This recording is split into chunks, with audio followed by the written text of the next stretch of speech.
Thanks my dear friends and my student. जैसा कि आपको पता है 5 जुलाई को सीटेट का एग्ज़ाम होने जा रहा है। इस एग्ज़ाम में 4 प्रमुख विचारकों से क्वेश्चन निश्चित रूप से आता है। पहला पियाजे, दूसरा वाइगोत्स्की, तीसरा चोम्स्की, चौथा कोहलबर्ग। निश्चित रूप से मित्रों बिल्कुल पूरी तरह से आपको इस पर फोकस करना है। फिर एनसीएफ को देखना है, फिर आरटीई को देखना है, अर्थात आप देखते हैं जो राष्ट्रीय पाठ्यचर्या कार्यक्रम है उस पर आपको विशेष फोकस करना है। हम अपने वीडियो में उसको भी लेकर के आएंगे।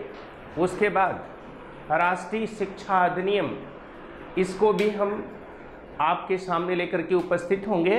एक एक सेक्शन को तोड़ तोड़ करके समझाएंगे।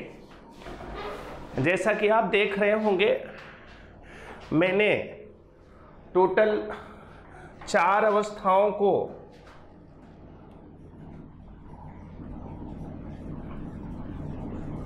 यहाँ पर एक्सप्लेन किया है। साथ साथ मैंने जीन पियाजे के संबंध में कुछ फैक्ट भी अंकित किए हैं। और मेरा विचार है कि सबसे पहले आप स्क्रीनशॉट कर लीजिए और उसके बाद में जिससे आपको ये सारे तथ्य विधिवत रूप से ज्ञात हो सकें, आप एक एक बिंदुओं को ध्यान में रखिएगा। निश्चित रूप से प्रश्न आएंगे मित्रों, इसमें कोई दो राय नहीं। और जब तक आप इसके एक एक बिंदु को नहीं समझेंगे जीन पियाजे समझ में नहीं आते। और जितने बिंदु मैंने लिखा है निश्चित रूप से इसमें क्वेश्चन फंसेंगे, इसमें कोई दो राय नहीं। बिल्कुल पहले से यह साबित होने जा रहा है।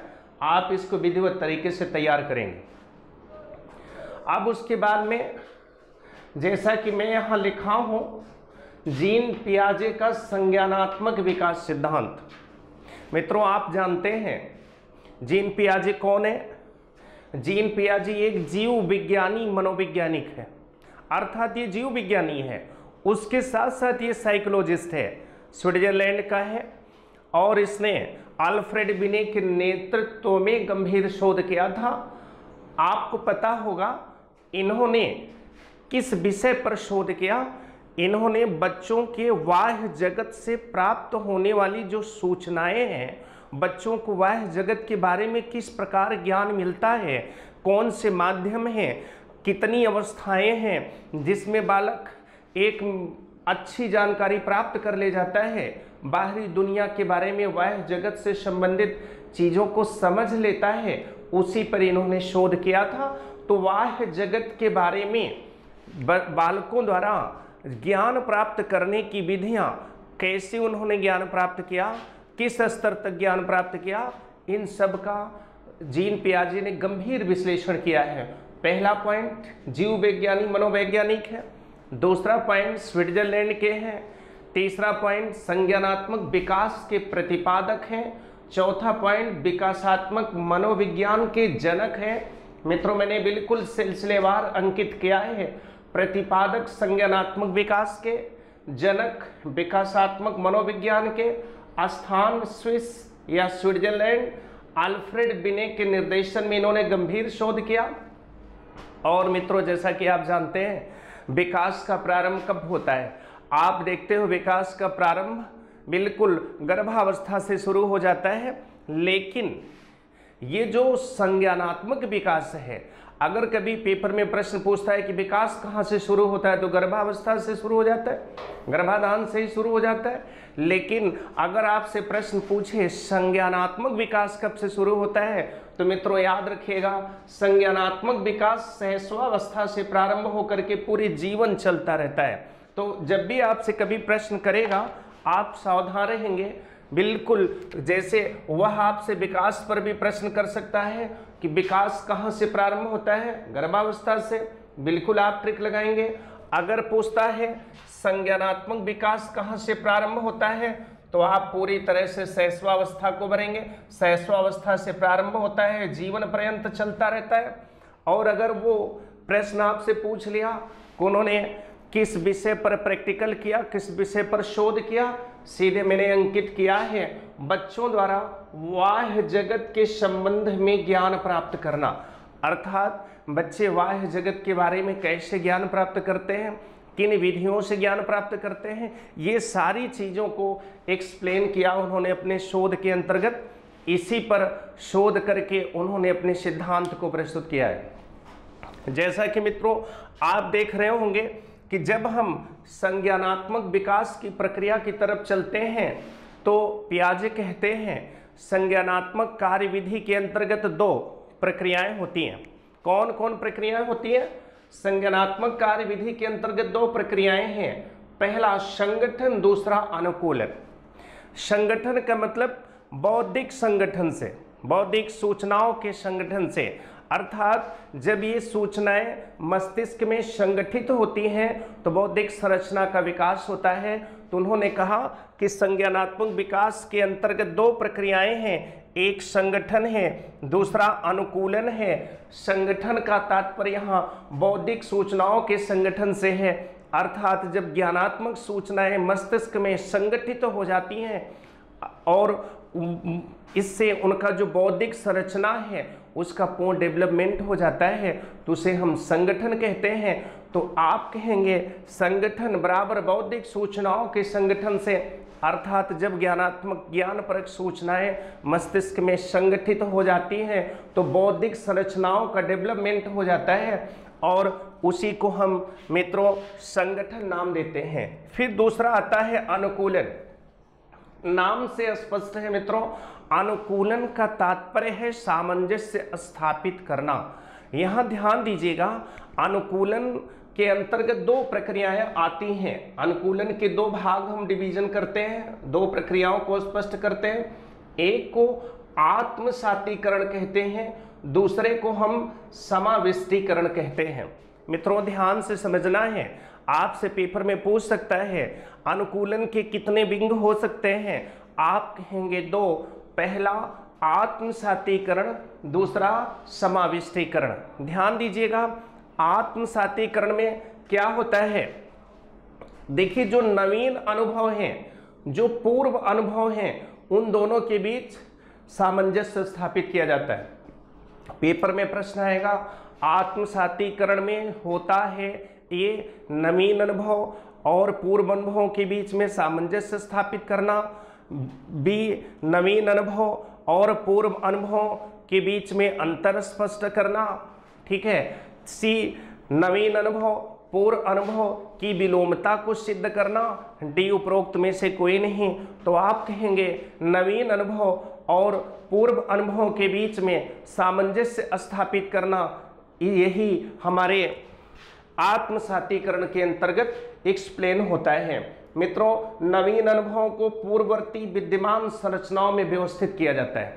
आत्मसातीकरण में नवीन अनुभवों को पूर्व विद्यमान संरचनाओं, बात को पकड़िएगा, नवीन अनुभवों को पूर्व विद्यमान संरचनाओं में व्यवस्थित किया जाता है, अर्थात नवीन अनुभव और पूर्व अनुभव दोनों के बीच में सामंजस्य स्थापित करना, नवीन अनुभव को पूर्ववर्ती संरचनाओं में व्यवस्थित करना, यही आत्मसातीकरण कहलाता है।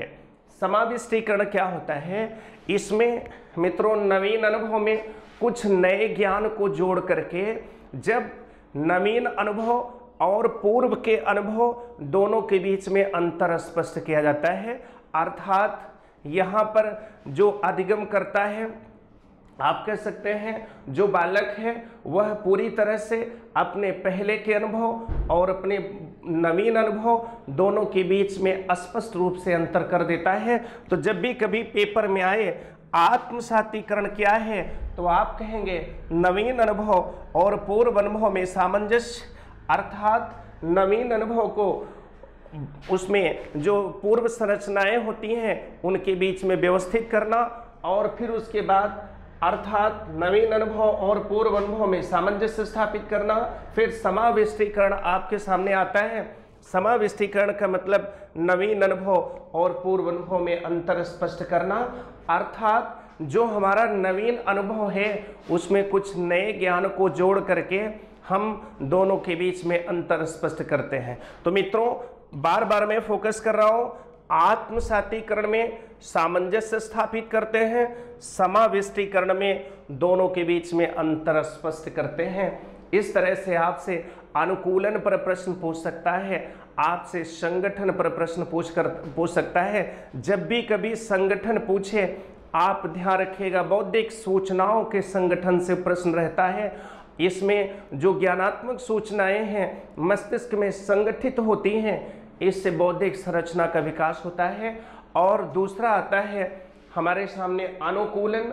अनुकूलन को हम लोग सामान्य रूप से सामंजस्य के रूप में देखते हैं, लेकिन मित्रों इसके दो विंग हैं, एक आत्मसातीकरण, दूसरा समाविष्टीकरण। आत्मसातीकरण में नवीन अनुभव पूर्व अनुभव के बीच में पूरी तरह से सामंजस्य स्थापित करना, अर्थात नवीन अनुभव को पूर्ववर्ती संरचनाओं में व्यवस्थित करना, यह आत्मसातीकरण कहलाता है। लेकिन समाविष्टीकरण में हम नवीन अनुभव और पूर्व अनुभवों के बीच में अंतर स्पष्ट कर देते हैं, अर्थात नवीन अनुभव में हम कोई नवीन जानकारी को जोड़ करके दोनों के बीच में अंतर स्पष्ट करने में सफल होते हैं। यहाँ समाविष्टीकरण में अंतर स्पष्ट होता है, आत्मसातीकरण में सामंजस्य स्थापित होता है। यही दोनों का प्रभावी एक्सप्लेनेशन है, दोनों की यही विशिष्ट जानकारी है, जिसके माध्यम से हम ज्ञान को प्राप्त करने में सफल हो जाते हैं। फिर उसके बाद जैसा कि आप मित्रों जान रहे हैं कि जो जीन पियाजे है, इन्होंने विकास के लिए 4 अवस्थाओं की चर्चा किया है। जीन पियाजे विकास की 4 अवस्थाओं की चर्चा करता है। कैसे 4 अवस्थाओं की चर्चा करता है, उस पर हमें फोकस करना है। एक तो प्रश्न आपके इस खंड से आएंगे, निश्चित रूप से एक प्रश्न जरूर पूछेगा, चाहे वह आपसे जनक के रूप में पूछ ले, चाहे वह आपके ये पूछ ले कि संज्ञानात्मक विकास जो हमारा उसमें बौद्धिक विकास है कब से शुरू होता है, संज्ञानात्मक विकास कब से शुरू होता है, तब आपसे पूछ सकता है, जिसमें हम लिखेंगे शैशवावस्था से प्रारंभ होकर जीवन पर्यंत। दूसरी चीज वो पूछ सकता है कि पियाजे ने किस पर प्रैक्टिकल किया है। आप देख रहे हैं बच्चों पर उन्होंने प्रैक्टिकल किया और उन्होंने इस पर गंभीर विश्लेषण किया, आंकड़े एकत्र किया कि बच्चे कैसे बाह्य जगत के बारे में सूचनाएं एकत्र करते हैं, कैसे नॉलेज प्राप्त करते हैं, कैसे संसार से अपने को जोड़ते हैं, ये सारी चीज़ें वो एक्सप्लेन करते हैं। अर्थात उन्होंने बच्चों पर प्रैक्टिकल किया और उसी के माध्यम से वो अपने तथ्यों को संग्रहित करते हैं, उसको स्पष्ट करते हैं। फिर आपसे प्रश्न करता है आगे, संज्ञानात्मक कार्यविधि के कितने पक्ष हैं? आप कहेंगे 2। पहला संगठन, दूसरा अनुकूलन। संगठन का तात्पर्य मित्रों बौद्धिक सूचनाओं के संगठन से है। ये सूचनाएं जब मस्तिष्क में संगठित होती हैं तो उससे बौद्धिक संरचना का हमारे विकास होता है। दूसरी चीज आता है अनुकूलन। अनुकूलन को मित्रों हम लोग सामंजस्य के रूप में देखते हैं। जब भी कभी प्रश्न अगर आए, अनुकूलन मतलब आप सामंजस्य को रखेंगे, संगठन मतलब बौद्धिक सूचनाओं का संगठन से रखेंगे। अनुकूलन के अंतर्गत 2 भाग होते हैं, 2 पक्ष होते हैं। एक को हम लोग आत्मसातीकरण कहते हैं, दूसरे को हम लोग समाविष्टीकरण कहते हैं। आत्मसातीकरण में सामंजस्य स्थापित कर देते हैं, पूर्व अनुभव नवीन अनुभव के बीच में सामंजस्य स्थापित करना या नवीन अनुभवों को पूर्ववर्ती जो प्रक्रियाएं होती हैं उनके बीच में उनको व्यवस्थित करना, इनको हम आत्मसातीकरण कहते हैं। समाविष्टीकरण में जो हमारे नवीन अनुभव हैं उसमें नवीन जानकारी को जोड़ करके पूर्ववर्ती अनुभवों से स्पष्ट रूप से हम अंतर करते हैं। तो मित्रों समाविष्टीकरण में अंतर, आत्मसातीकरण में सामंजस्य। मुझे पूरा विश्वास है आपको यह खंड पूरी तरह से तैयार हो गया होगा। अब हम लोग दूसरे खंड की तरफ चलते हैं। पहली हमने कहा कि जीन पियाजे ने विकास की 4 अवस्थाएं बताई हैं मित्रों, जिसमें पहला उन्होंने बोला है संवेदी गामक अवस्था। इसको वे इंद्रिय जनित अवस्था भी कहते हैं। याद रखिएगा, संवेदी गामक अवस्था या इंद्रिय जनित अवस्था, इसका वो नाम देते हैं। और मित्रों इसके जो अवस्था, जो वर्ष उन्होंने क्लासिफाई किया है, जन्म से 2 वर्ष तक, अर्थात 0 से 2 वर्ष तक। मित्रों इस पर अब तक कुल 3 प्रश्न बने हैं, मतलब संवेदी गामक अवस्था में 3 प्रश्न बने हैं। एक प्रश्न बहुत तेजी से मित्रों पूछा जाता है, कहा जाता है बताइए वह कौन सी अवस्था है जिसमें बालक संवेगात्मक अंगों से ज्ञान प्राप्त करता है। सीधे संवेदी गामक अवस्था आप भरेंगे। आप देखते होंगे, जैसे आप एक छोटा सा उदाहरण लें, जिसमें बालक बिल्कुल शैशवावस्था में रहता है, पता लगा 2, 3, 4 महीने का रहता है, और इस या आप कह सकते हैं 1, 2 महीने का रहता है, और वहाँ पर अभी उसका बौद्धिक विकास नहीं हुआ है। लेकिन अगर वो बच्चा रो रहा है, 1, 2 महीने का है, हम आप उसको गोदी में ले लेते हैं तो वो चुप नहीं होता, लेकिन जैसी उसकी माँ उसको अपने गोदी में लेती है, थोड़ा सा प्यार दुलार स्पर्श कर देती है, तुरंत बच्चा सुकून महसूस करता है और बच्चा एकदम सुख भरी नींद में सोने लगता है, रोना बंद हो जाता है। हम आप चौंक जाते हैं कि देखिए यह अपनी माँ को पहचानना शुरू कर दिया। लेकिन मित्रों वहाँ उसका कोई बौद्धिक विकास नहीं है, कोई ज्ञान उसने अर्जित नहीं किया है, बल्कि संवेदी गामक अर्थात संवेगों के माध्यम से माँ के स्पर्श के संवेगात्मक अनुभव उसको बता देते हैं ये मेरी माँ की गोद है, उसको ये नॉलेज मिल जाता है। अर्थात वह अपने संवेगात्मक अंगों के माध्यम से इस अवस्था में ज्ञान प्राप्त करता है।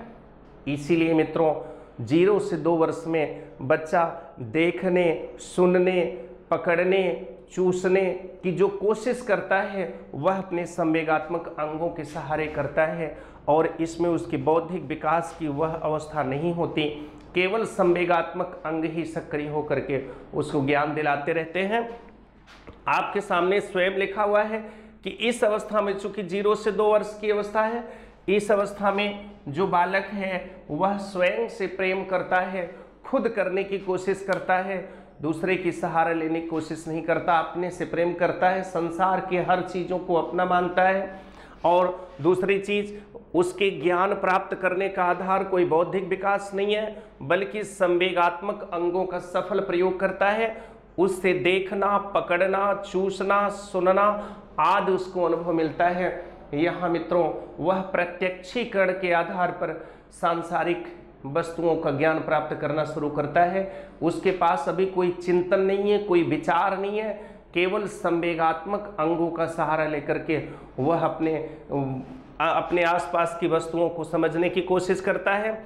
मित्रों जब वह लगभग 20 माह का हो जाता है, तब उसके मस्तिष्क में वस्तुओं के चित्र धीरे धीरे अस्थायित्व प्राप्त करने लगते हैं। फिर मैं इसको रिपीट कर दे रहा हूँ, जब वो लगभग 20 माह का हो जाता है तो उसके मस्तिष्क में वस्तुओं के चित्र पूरी तरह से अस्थायित्व को प्राप्त होने लगते हैं। इसीलिए इसी अवस्था को वस्तु अस्थायित्व की प्रवृत्ति वाली अवस्था कहा जाता है। मित्रों कई बार प्रश्न पूछा है और इसमें अलग अलग लोग आंसर देते हैं, लेकिन वस्तु अस्थायित्व का गुण शुरू होता है, प्रारंभ होता है, उद्भव होता है संवेदी गामक अवस्था में, जब बालक लगभग 20 माह की अवस्था में आ जाता है। 20 माह की अवधि उसकी उम्र हो जाती है, तब उसके मस्तिष्क में वस्तुओं के चित्र अस्थायित्व को प्राप्त होने लगते हैं। ओवरलैपिंग कम होती है, धीरे धीरे काफ़ी उनमें अस्थायित्व आने लगते हैं, और जिससे वो वस्तुओं को समझना शुरू करता है। इसे हम कहते हैं वस्तु अस्थायित्व की अवस्था। लेकिन मित्रों यहाँ वह व्यवहारगत विभेद करने में अभी वह सक्षम नहीं है, अर्थात किसी प्रकार की कोई तार्किक चिंतन नहीं है, गहन चिंतन नहीं है, किसी प्रकार की संकल्पना उसके मन मस्तिष्क में नहीं चल रहा है। तो आपने क्या देखा यहाँ पर संवेदी गामक अवस्था, कितनी इसकी उम्र है? 0 से 2 वर्ष, जन्म से 2 वर्ष के बीच। फिर उसके बीच में यहाँ बालक ज्ञान कैसे प्राप्त करता है? प्रत्यक्षीकरण के आधार पर बाह्य जगत से वह अपने संपर्क को स्थापित करता है। दूसरी चीज, संवेगात्मक अंगों का सहारा लेकर के वह देखता है, सुनता है, पकड़ता है, कोई खाने पीने की चीज़ों को चूसने की कोशिश करता है, खाने पीने की उसमें कोशिश करता है। अर्थात सुनने की भी वह कोशिश करता है। ये जितने भी अनुभव उसको मिल रहे हैं यह सब संवेगात्मक अंगों का सहारा लेकर के वो करता है। इसीलिए इसे संवेदी गामक अवस्था कहते हैं। मित्रों, इसी अवस्था को इंद्रिय जनित अवस्था भी हम कहते हैं। दूसरी चीज इसमें आप देख रहे होंगे वस्तु अस्थायित्व का गुण, ये बहुत मार्केबल है। प्रश्न आपसे पूछ लेता है वस्तु अस्थायित्व की प्रवृत्ति का आगाज, वस्तु अस्थायित्व की प्रवृत्ति का आरंभ वास्तव में संवेदी गामक अवस्था में हो जाता है। क्योंकि जब बालक 20 माह का होता है तो उसके मन मस्तिष्क पर अंकित होने वाले जो चित्र हैं उसमें धीरे धीरे अस्थायित्व आने लगता है और इस प्रकार वह वस्तुओं को समझने की कोशिश करता है। लेकिन मित्रों, यहाँ पर चूंकि उसका कोई तार्किक विकास नहीं हुआ, कोई बौद्धिक विकास नहीं हुआ, उसमें तर्क वितर्क की क्षमता नहीं आई, इसलिए वह व्यवहारगत विभेद को समझने में अक्षम रहता है। अब ये हो गया संवेदी गामक अवस्था।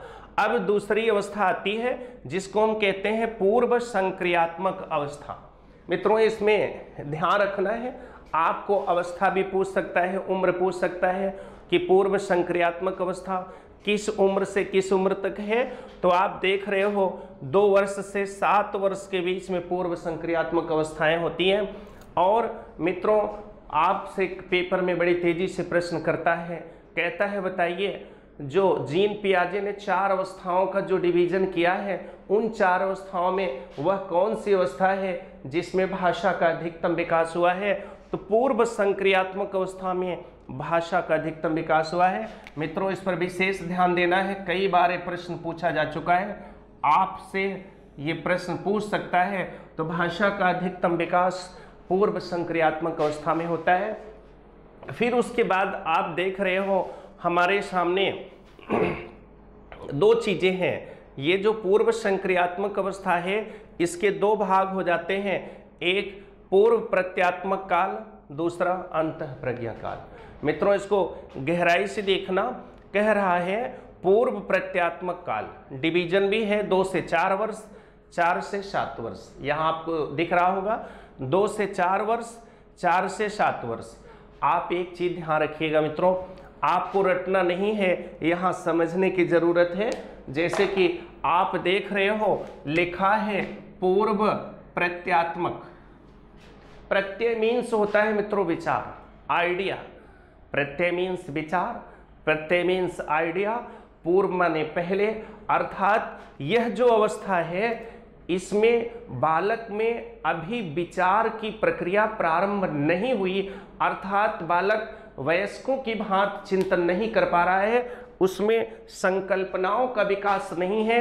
यह संकल्पनाओं के विकास की पहली अवस्था है, अर्थात उसमें सेल्फ ओरिजिनेशन की कोई प्रवृत्ति अभी नहीं आई है, संकल्पनाओं का विकास नहीं हुआ है और वह अभी सीमित रूप में ही कुछ संक्रियात्मक कार्य करने में सक्षम होता है, लेकिन अभी उसका जो एक संकल्पना होती है, जो सेल्फ ओरिजिनेशन होता है, उसका प्रभावी कोई स्तर नहीं है। दूसरी चीज ध्यान रखिएगा, इस अवस्था में बालक क्यों और कैसे का प्रश्न खूब करता है, खूब करता है। हर बातों में क्यों, कैसे, क्या, ये सब चीज़ों पर प्रश्न करता रहता है और माता पिता या उसके जो भी सीनियर लोग होते हैं बड़े प्रेम से उसको समझाते रहते हैं और वह चाव से प्रश्नों को बार बार पूछता रहता है। अर्थात इसमें बालक खोजी प्रवृत्ति का हो जाता है, उसमें खोज करने की, हर चीज़ पर क्यों कैसे के प्रश्न उठाने की क्षमता आ जाती है, साथ साथ 200 शब्दों का भी ज्ञान उसको हो जाता है। इसके साथ 8 से 10 शब्दों वाले वाक्य को वह बनाना सीख जाता है। तो इस तरह से मित्रों, पूर्व प्रत्यात्मक काल में अभी संकल्पना का विकास नहीं हुआ, अर्थात विचारों का निर्माण नहीं हुआ और इस प्रकार आप देख रहे हो कि विचारों का निर्माण यद्यप नहीं हुआ है, संकल्पनाओं का वास्तविक विकास नहीं हुआ है, लेकिन यहाँ पर बालक क्यों और कैसे का प्रश्न करने लगता है।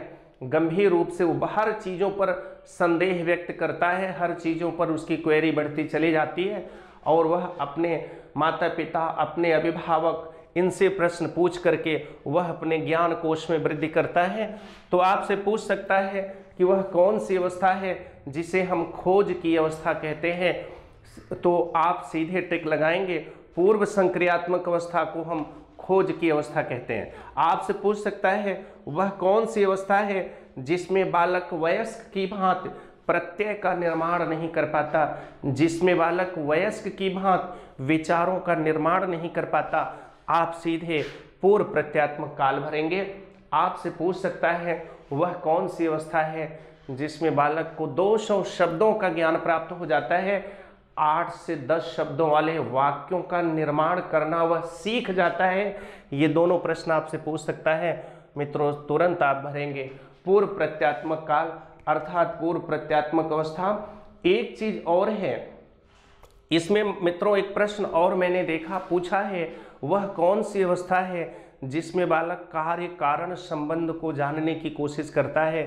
तो पूर्व प्रत्यात्मक अवस्था में वह कार्य कारण संबंध को जानने की कोशिश करता है, क्योंकि वह क्यों और कैसे का प्रश्न पूछता है, यहीं पर कार्य कारण संबंध का स्पष्टीकरण हो जाता है। तो अगर कार्य कारण संबंध पूछे कि किस अवस्था में ये प्रभावी बनता है, तो आप पूर्व प्रत्यात्मक अवस्था भरेंगे। खोज की अवस्था पूछे, पूर्व प्रत्यात्मक अवस्था भूलेंगे। वयस्क की भांति प्रत्यय का निर्माण न कर पाना अर्थात प्रत्यय के निर्माण से पूर्व की अवस्था अगर पूछे तो भी आप पूर्व प्रत्यात्मक अवस्था भरेंगे। अगर आपसे पूछता है कि 200 शब्दों का ज्ञान किस अवस्था में हुआ, तो भी आप पूर्व प्रत्यात्मक अवस्था भरेंगे। अगर आपसे पूछता है कि 8 से 10 वाक्यों का निर्माण करना बालक सीख जाता है, यह किस अवस्था में, तब भी आप सीधे पूर्व प्रत्यात्मक अवस्था भरेंगे। एक चीज मित्रों, कभी अगर वो कहता है खोज की अवस्था परिवर्तन का काल, अगर आपसे कोई पूछे तो आप सीधे पूर्व प्रत्यात्मक अवस्था भरेंगे। तो इस तरह से आप इतना नॉलेज पूर्व प्रत्यात्मक अवस्था में कर चुके हैं। अब दूसरा आपके सामने लिखा है अंतः प्रज्ञा काल।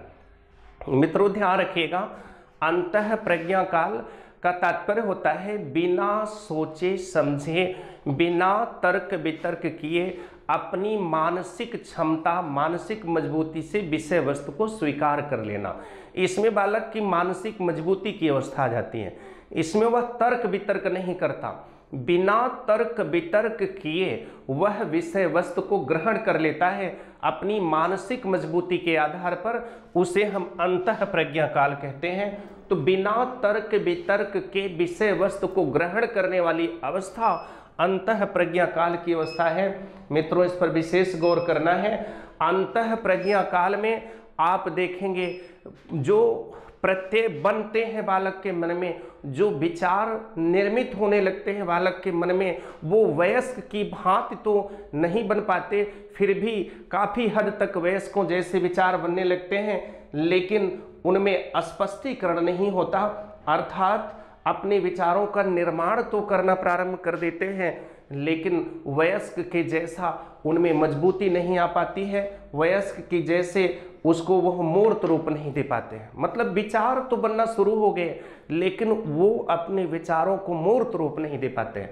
आप एक बात देख रहे हैं, पूर्व प्रत्यात्मक अवस्था में विचार बनना शुरू ही नहीं हुए थे, अर्थात विचार बनने से पहले की अवस्था है।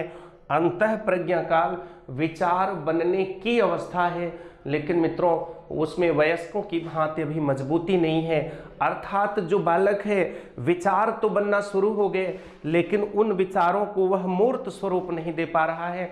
जैसे सोच तो उसकी विकसित हो गई, सोच तो धीरे धीरे प्रारंभ हो गया, लेकिन उसे वास्तविक स्वरूप अभी देने में वह सक्षम नहीं है।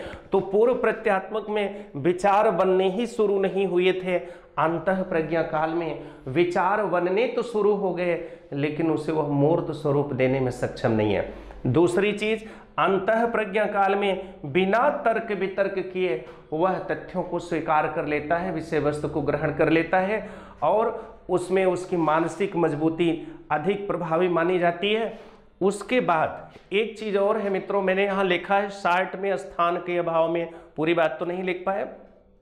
आप देखते हैं ये जो अंतः प्रज्ञा काल की अवस्था होती है, इसमें बच्चे क्या करते हैं, दूल्हा दुल्हन का खेल, शिक्षक शिक्षिका का खेल, अभिनेता अभिनेत्रियों का खेल करना शुरू कर देते हैं। आप देखते हैं बच्चे आपस में दूल्हा दुल्हन बन करके अपना गेम खेलना शुरू करते हैं, मनोरंजन करते हैं, टीचर बन जाते हैं, शिक्षक शिक्षिका बन करके अपना भूमिका निभाना शुरू करते हैं, अभिनय करते हैं, अभिनेता अभिनेत्री के रूप में वहाँ वो अपनी खेल को अंजाम देते हैं। तो इस तरह से अगर कभी पेपर में प्रश्न पूछे दूल्हा दुल्हन की अवस्था या शिक्षक शिक्षिका के खेल, अभिनेता या अभिनेत्री के खेल की अवस्था कौन सी है, आप सीधे अंतः प्रज्ञा काल भरेंगे।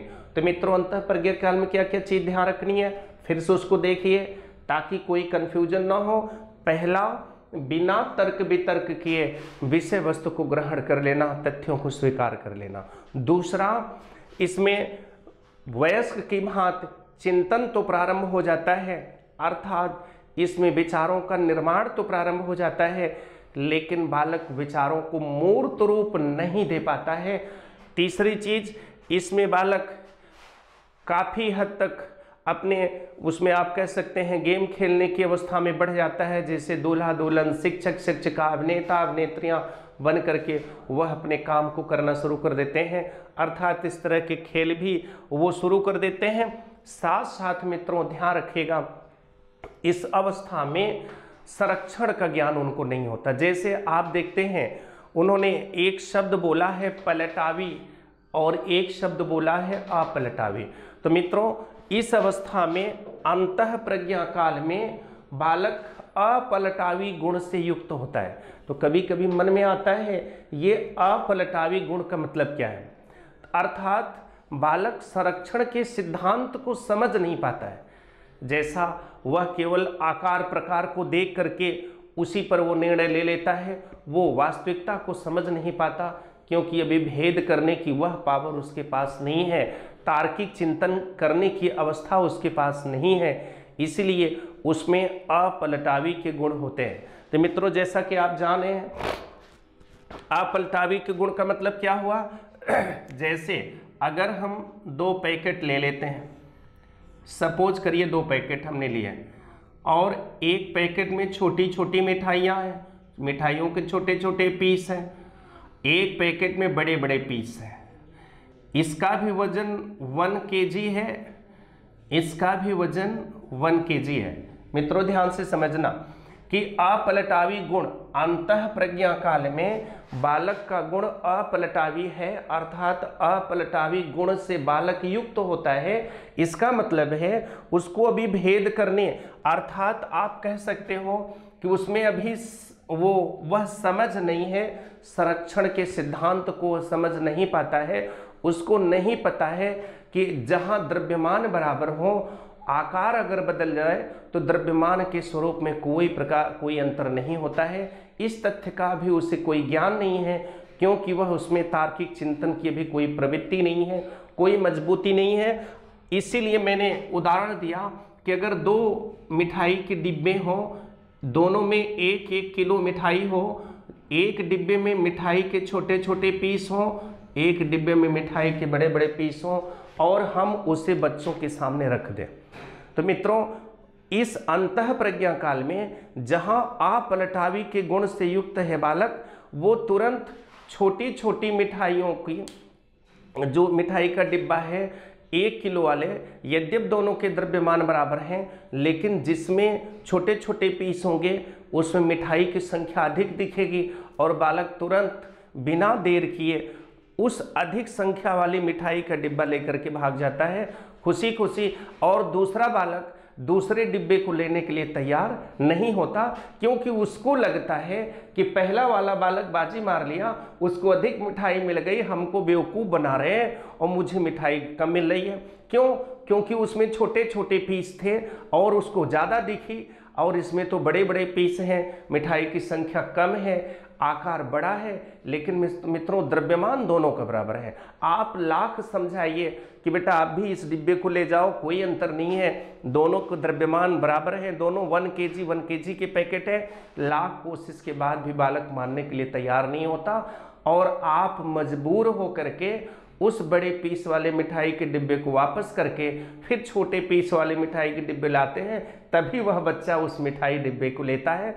अर्थात इसमें बालक को यह ज्ञान नहीं है कि मिठाई का आकार बदल जाए तो द्रव्यमान में कोई अंतर नहीं होता, दोनों एक एक किलो के पैकेट है। और इसमें बालक केवल यह देखता है कि किसमें मिठाई की संख्या ज़्यादा है, उसको यह समझ में आता है कि इस डिब्बे में मिठाई अधिक रखी गई है, उसी डिब्बे को चूज कर लेता है। उसे यह समझ में नहीं आता कि आकार छोटा बड़ा हो सकता है, लेकिन दोनों के द्रव्यमान, दोनों की वजन तो समान है। इस बात को वह समझ नहीं पाता है, इसीलिए उसे अपलटावी के गुण से युक्त माना जाता है। तो मित्रों, आपसे पेपर में प्रश्न कर सकता है, वह कौन सी अवस्था है जिसमें बालक अपलटावी के गुण से युक्त होते हैं?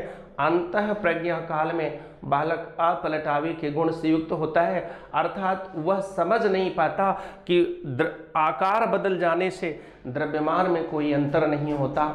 जैसे कि मैंने उदाहरण दिया कि मिठाई के डिब्बे दोनों एक एक किलो के हैं, एक में छोटी छोटी पीस है, एक में बड़ी बड़ी पीस है, लेकिन ये जो अंतः प्रज्ञा काल के बालक होते हैं वो छोटे छोटे पीस वाले जो मिठाई के डिब्बे हैं उसी को ज़्यादा लाइक करते हैं, उसी को लेकर चले जाते हैं, क्योंकि उनको लगता है कि इसमें मिठाई ज़्यादा है, जबकि मित्रों द्रव्यमान दोनों का बराबर रहता है। यहाँ वो समझ नहीं पाते, इसीलिए उनमें अपलटावी का गुण बताया जाता है। यहाँ वो समझ नहीं पाते कि संरक्षण का सिद्धांत क्या है, और उन्हें ये पता नहीं है कि आकार बदल जाने से द्रव्यमान में कोई फर्क नहीं पड़ता। इसीलिए हम देखते हैं कि वो संरक्षण के सिद्धांत को न समझने के कारण अपलटावी के गुण से युक्त माने जाते हैं।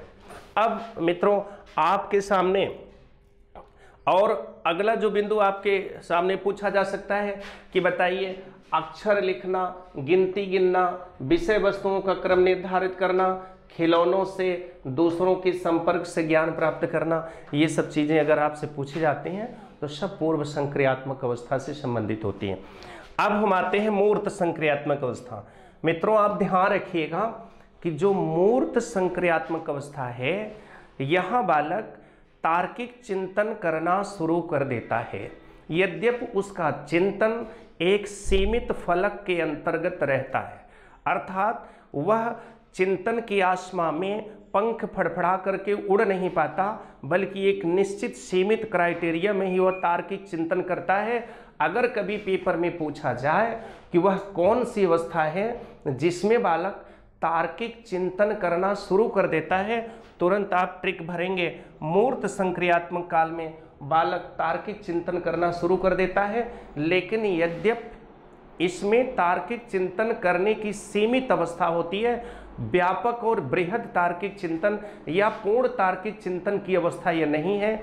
इसमें तार्किक चिंतन का केवल प्रारंभ हो जाता है, सीमित तार्किक चिंतन शुरू होता है। दूसरी चीज मित्रों, ध्यान रखिएगा, इसमें बालक केवल मूर्त चिंतन करता है। अभी तो आप देखे थे अंतः प्रज्ञा काल, पूर्व प्रत्यात्मक काल, उसमें तो तार्किक चिंतन शुरू नहीं हुआ, लेकिन इसमें तार्किक चिंतन शुरू हुआ। तो आपको एक चीज ज्ञात होना चाहिए कि मित्रों, कभी भी तार्किक चिंतन अमूर्त से नहीं शुरू होता, हमेशा मूर्त से शुरू होता है। आप बच्चे को पहले कोई चीज दे करके, दिखा करके, समझा करके उसके बारे में तार्किक चिंतन शुरू करते हैं, और जब बालक उस विषय वस्तु को देख करके बार बार अभ्यास करके तार्किक चिंतन की कला में पारंगत हो जाता है, उसके बाद तब वह मैच्योर अवस्था में पहुंचता है।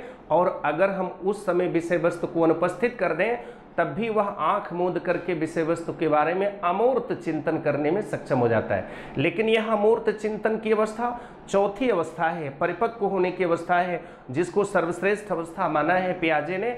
यहाँ चूंकि हम लोग मूर्त संक्रियात्मक अवस्था कहते हैं, इसमें हम कहेंगे पहली चीज तार्किक चिंतन का प्रारंभ हो गया, सीमित रूप में तार्किक चिंतन हुआ।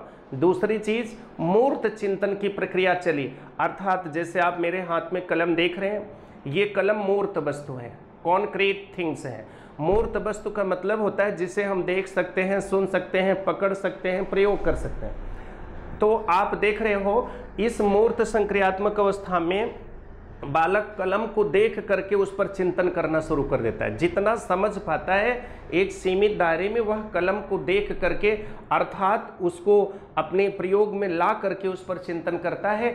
इसी को हम मूर्त चिंतन कहते हैं। तो जब हम भौतिक विषय वस्तु को देख करके उस पर चिंतन करें, ऐसा चिंतन मूर्त चिंतन होता है। तो मित्रों, मूर्त संक्रियात्मक काल में मूर्त चिंतन का गुण बालक में आ जाता है। दूसरी चीज, तार्किक चिंतन प्रारंभ हो जाता है। तीसरी चीज, बालक में सीमित चिंतन का विकास होता है। चौथी चीज, पलटावी गुण आ जाता है। अभी आपको मैं समझा रहा था, यहाँ मिठाई के डिब्बे आपके सामने रखे थे और आपको मैं बताया था कि अंतः प्रज्ञा काल में बालक अपलटावी गुण से युक्त था, इसीलिए वह द्रव्यमान बराबर होने के बावजूद भी जिसमें छोटे छोटे पीस की मिठाइयाँ अधिक थीं उसको ज़्यादा प्रेफर किया, उसको ज़्यादा सपोर्ट किया, और जिसमें बड़े बड़े पीस की मिठाइयाँ थी उस डिब्बे को किसी ने टच नहीं किया।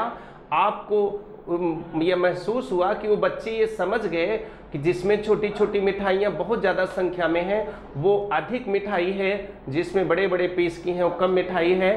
अर्थात उनमें विभेद करने की क्षमता नहीं है, तार्किक चिंतन नहीं है, इसलिए वो समझ नहीं पाए कि द्रव्यमान में आकार से कोई बदलाव नहीं होता। अगर दोनों एक एक किलो की मिठाई के पैकेट हैं तो किसी में छोटा पीस हो, किसी में बड़ा पीस हो, पीस के छोटे और बड़े होने से द्रव्यमान में कोई फर्क नहीं पड़ता। चूंकि यह समझ उन बालकों में नहीं थी, इसलिए वो अपलटावी के गुण से युक्त है। यह समझ मूर्त संक्रियात्मक अवस्था में आ जाती है, इसीलिए पलटावी के गुण से युक्त उनको माना जाता है। अर्थात अब अगर हम मूर्त संक्रियात्मक अवस्था में समान एक एक किलो के मिठाई के डिब्बे लाकर रख दें और बालक से कहें कि बेटा कोई भी डिब्बा उठा ले जाओ, दोनों के द्रव्यमान बराबर हैं, तो बालक मुक्त हस्त से बिना कोई चिंतन किए बड़े आराम से वह किसी भी एक डिब्बे को उठा सकता है। उसमें यह भ्रम नहीं रहता कि छोटे छोटे पीस वालों में मिठाई ज़्यादा है, ऐसा कोई भ्रम नहीं है, क्योंकि वहाँ पर बालक में पलटावी गुण से युक्त हो जाता है। बालक में वो इतनी क्षमता आ जाती है, वो समझ जाता है कि आकार बदलने से द्रव्यमान में कोई अंतर नहीं आता, द्रव्यमान दोनों के बराबर हैं, छोटे बड़े पीस हो सकते हैं, इसलिए चूंकि द्रव्यमान बराबर हैं तो वह किसी भी पैकेट की मिठाई को प्रेफर कर सकता है। जबकि पहले अंतः प्रज्ञा काल में वह केवल उसी पैकेट को लेकर निकला जिसमें छोटे छोटे पीस थे, उनको लगा कि उसमें मिठाई ज़्यादा है, जबकि द्रव्यमान दोनों के बराबर थे। तो आप कह सकते हैं मूर्त चिंतन की अवस्था है, पलटावी गुण से युक्त बालक है, तार्किक चिंतन का प्रारंभ है, सीमित चिंतन है। और मित्रों ध्यान रखिए, लंबाई, चौड़ाई, ऊंचाई, क्षेत्रफल, आयतन, ये जितनी भी चीज़ें हैं, इन सारी चीज़ों की जानकारी भी मूर्त संक्रियात्मक अवस्था में बालक को हो जाती है। बालक दिन, तारीख, वर्ष आदि सब बताने में सक्षम हो जाता है, तुलना करने में सक्षम हो जाता है, विभेद करने में सक्षम हो जाता है। हम कह सकते हैं वह एक तार्किक चिंतन की एक अच्छी अवस्था को प्राप्त कर लेता है। तो मित्रों, इन सारे फैक्ट्स को विशेष गौर करना है, निश्चित रूप से पेपर में प्रश्न आएंगे और आप अगर इन फैक्ट को जानते रहेंगे तो कोई दिक्कत आपको नहीं होगी। चौथी अवस्था औपचारिक अवस्था उसने माना है 11 से 15 वर्ष की अवस्था है। तो मित्रों ध्यान रखिएगा, चूंकि तीसरी अवस्था में हम कलम को दिखा करके बालक को तार्किक चिंतन कराए थे, अर्थात बालक मूर्त चिंतन करना शुरू किया था। इस तीसरी अवस्था में बालक मूर्त चिंतन में प्रवीण हो जाता है। जब बालक मूर्त चिंतन में प्रवीण हो जाता है तब चौथी अवस्था का प्रारंभ होता है, जहां पर कलम हम नहीं देते, कलम नहीं दिखाते, कलम की अनुपस्थिति में उसे केवल उसके बारे में चिंतन करने के लिए हम प्रेरित करते हैं और बालक बिना विषय वस्तु को देखे उसके पक्ष विपक्ष के बारे में बोलना शुरू कर देता है, उसके बारे में चिंतन करना शुरू कर देता है, उसे हम अमूर्त चिंतन कहते हैं। मित्रों, यह चिंतन की सर्वश्रेष्ठ अवस्था मानी जाती है, अर्थात संज्ञानात्मक विकास की टॉप स्टेज है जहां पर बालक अमूर्त चिंतन प्रारंभ कर देता है। अर्थात कॉन्क्रीट कंडीशन नहीं है, यहाँ पर विषय वस्तु नहीं है, फिर भी वह ध्यानस्थ होकर के अमूर्त चिंतन में प्रवीण हो जाता है। तो चौथी अवस्था अमूर्त चिंतन की अवस्था होती है। मित्रों, तार्किक चिंतन का प्रारंभ तो मूर्त संक्रियात्मक काल में हुआ है, लेकिन तार्किक चिंतन की पूर्णता, तार्किक चिंतन की मैच्योरिटी, परिपक्वता, या आप कह सकते हैं कि असीमित अवस्था, यह औपचारिक अवस्था में प्राप्त होती है। यहाँ पर बालक केवल शब्द मात्र को सुन करके उस पर गंभीर चिंतन कर सकता है। यहाँ बालक पूरी तरह से सांकेतिक चिंतन में प्रवीण हो जाता है, और आप कह सकते हैं कि ये जो चौथी अवस्था है, औपचारिक अवस्था, यहाँ पर बालक विषय वस्तु समस्या के बारे में गंभीर विश्लेषण करता है, गंभीर चिंतन करता है, चिंतन मनन करके समस्या का समाधान करने में मित्रों सफल हो जाता है। अर्थात पियाजे के अनुसार ये चौथी अवस्था यह पूर्ण बौद्धिक विकास की अवस्था होती है। इस तरह से मित्रों मैंने आज आपको पियाजे के संज्ञानात्मक विकास के पूरे सिस्टम को स्पष्ट किया था कि कैसे कैसे पियाजे ने अपनी बातों को रखा है, और मैंने पूरा सैंपल पर एक एक पॉइंट को आपको समझाया। मैंने इस पर कई प्रश्न बनाए हैं, और मुझे पूरा विश्वास है कि आपको ये सारे बिंदु सहजता से, सरलता से ज्ञात होने में सफलता मिली होगी। और जो भी आपको दिक्कत होगी आगे आप मैसेज करते रहेंगे, हम उसको फिर एक्सप्लेन करेंगे। और एक बार आप पुनः 2 मिनट के लिए रिवीजन कर सकते हैं कि ध्यान रखिएगा, जब भी कभी पूछे जीन पियाजे है कौन, आप कहेंगे जीव विज्ञानी है, मनोवैज्ञानिक है। फिर कहे कि इन्होंने क्या दिया हमारे मनोविज्ञान को, इन्होंने संज्ञानात्मक विकास को प्रस्तुत किया, ये विकासात्मक मनोविज्ञान के पिता माने जाते हैं। कहाँ के हैं? स्विट्जरलैंड के हैं। किसके निर्देशन में जीन पियाजे ने शोध किया था? अल्फ्रेड बिने के निर्देशन में शोध किया। और ये संज्ञानात्मक विकास को कहाँ से शुरू करते हैं? हमें पता है विकास की प्रक्रिया गर्भावस्था से प्राप्त होती है, शुरू होती है, लेकिन संज्ञानात्मक विकास की प्रक्रिया शैशवावस्था से प्रारंभ होकर पूरे जीवन चलती है। इन्होंने प्रैक्टिकल किस पर किया है? बच्चों पर किया है कि बच्चे सांसारिक जगत में, भौतिक जगत के ज्ञान कैसे प्राप्त कर लेते हैं, आसपास की वस्तुओं की जानकारी कैसे करते हैं, इसी पर इन्होंने रिसर्च किया। और इन्होंने स्पष्ट किया संज्ञानात्मक कार्यविधि के अंतर्गत 2 प्रक्रियाएं हैं, एक संगठन, दूसरा अनुकूलन। संगठन बौद्धिक संगठन से संबंधित है, अनुकूलन सामंजस्य से संबंधित है। अनुकूलन के 2 पक्ष, आत्मसातीकरण, समाविष्टीकरण। मित्रों बड़ी आसानी से दिमाग में रखना कि आत्मसातीकरण का मतलब नवीन अनुभव, पूर्व अनुभव दोनों के बीच में सामंजस्य स्थापित कर देना, अर्थात पूर्व संक्रियाओं में नवीन अनुभव को व्यवस्थित कर देना, यह आत्मसातीकरण कहलाता है।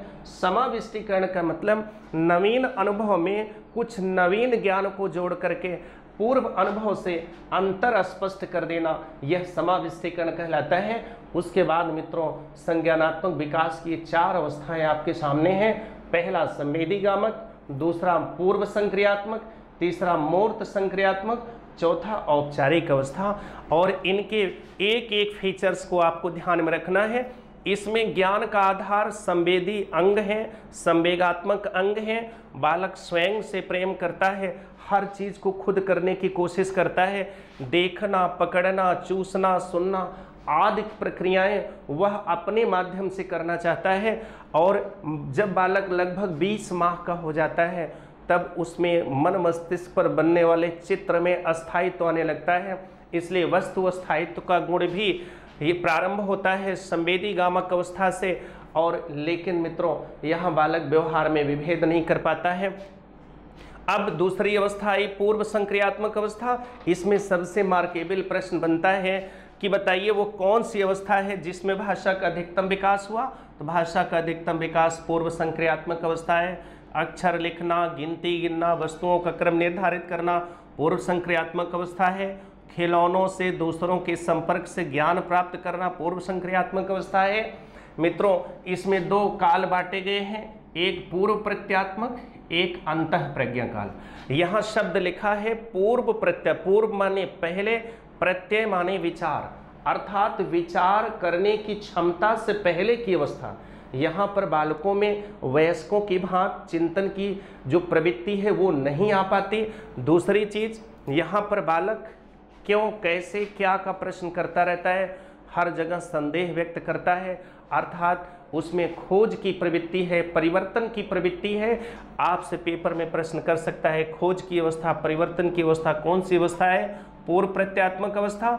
आपसे कह सकता है 200 शब्दों का ज्ञान किस अवस्था में बालक को हुआ, 8 से 10 शब्दों वाले वाक्य को बनाने की क्षमता किस अवस्था में हुआ, आप सीधे पूर्व प्रत्यात्मक अवस्था भरेंगे।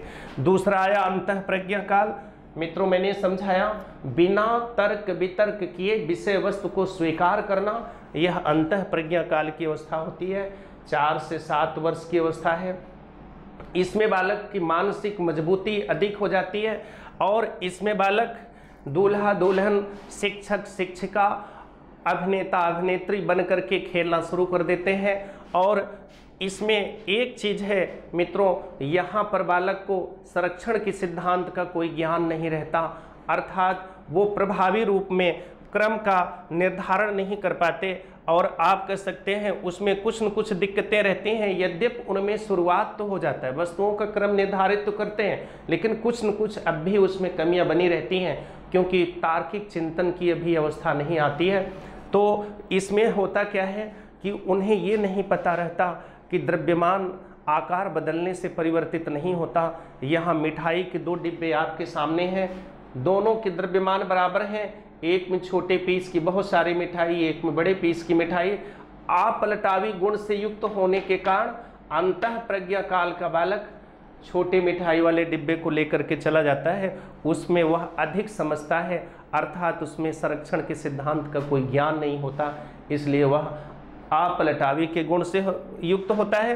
यद्यपि वह वस्तु के क्रम को निर्धारित कर लेता है, लेकिन फिर भी अभी उसमें बोधगम्यता कम है, चिंतन क्षमता कम है। मूर्त संक्रियात्मक में मूर्त चिंतन की प्रक्रिया शुरू हो जाती है। बालक समझ लेता है कि द्रव्यमान और आकार, ये आकार बदलने से द्रव्यमान में कोई बदलाव नहीं आता, अर्थात पलटावी गुण से युक्त हो जाता है। सीमित चिंतन होता है, तार्किक चिंतन प्रारंभ हो जाता है, लंबाई क्षेत्रफल आयतन आदि को ज्ञात करने में सफल हो जाता है। दिन तारीख वर्ष विभेद परक शक्ति बताने में उसमें सक्षम हो जाता है, वह तुलनात्मक स्थिति एक्सप्लेन करने में सक्षम हो जाता है। आप देखते हैं चौथी अवस्था दी टॉप स्टेज माना जाता है, जिसमें वह अमूर्त चिंतन की अवस्था है, शाब्दिक चिंतन की अवस्था है, सांकेतिक चिंतन की अवस्था है, जहाँ पर बालक पूर्ण बौद्धिक चिंतन की अवस्था में पहुँच जाता है। अर्थात यहाँ पर बालक समस्या के हर पक्षों पर गंभीर चिंतन करते हुए समस्या का प्रभावी समाधान कर लेता है।